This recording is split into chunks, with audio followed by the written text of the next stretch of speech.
హైదరాబాద్లో చిలుకూరి బాలాజీ టెంపుల్ ప్రధాన అర్చకుడిని 22 దుండగులు అక్కడికి వెళ్ళి మరీ కొట్టారట. ఈ మధ్యని ఎంత దారుణం అయిపోయిందంటే చర్చిల్లోకి వెళ్ళి పాస్టర్స్ని, మసీదుల్లోకి వెళ్ళి మొలానస్ని, మళ్ళా రాముడి పేరుతో వెళ్ళి రామరాజ్య సైన్యం అట రాముడి పేరుతో వెళ్ళి ఒక పూజారిని కొట్టడు. ఎంత దారుణం ఇది! వాళ్ళందరినీ నాన్ బెయిలబుల్ వారెంట్తో బెయిల్ రాకుండా లోపల పెట్టాలి.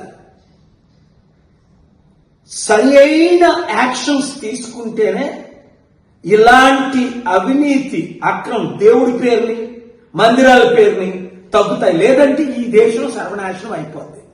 కనుక తెలంగాణ ముఖ్యమంత్రి హోమ్ మినిస్టర్ అయిన రేవంత్ రెడ్డి ఇమీడియట్ గా పోలీస్ డిపార్ట్మెంట్ డీజీపీ కమిషనర్ ద్వారా తగిన చర్యలు తక్షణమే తీసుకోవాలి.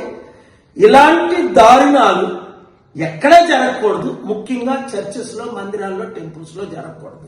జరిగిన వారికి సరి అయిన శిక్షలు ఇస్తే ఇలాంటివి అరికడతాం. లేదా ఒకరినొకరు చంపుకు చేస్తారు, ఇంకా శాంతి లేకుండా అయిపోద్ది, నెమ్మది లేకుండా అయిపోద్ది. Thank you very much. ఈ వీడియో అందరికీ షేర్ చేయండి.